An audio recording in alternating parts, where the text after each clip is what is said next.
কাজ করে আপনার সঙ্গে পরে কথা বলছি।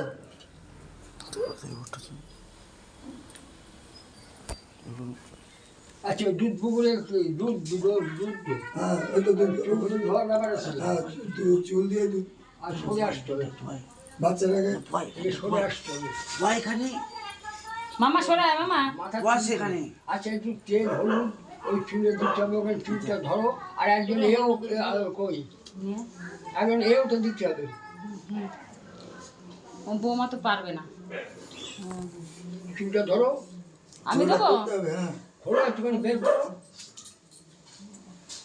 ওকে ধরো বাঁ হাতে। তেলের উপরে নিয়ে আয় একটু তেল হলুদ দাও, সর্ষে তেলের শিশিটা দুধটা কোথায় দাও। ওই যে একটু ঘুরে বসে দিই ওই যে দেখো প্রদীপ আছে এই যে যতগুলি ওই গর্ত আছে ওই গর্ত তো দুধ জল যাবে। ও আচ্ছা হ্যাঁ, কি শান্তি বুঝতে পারছি না।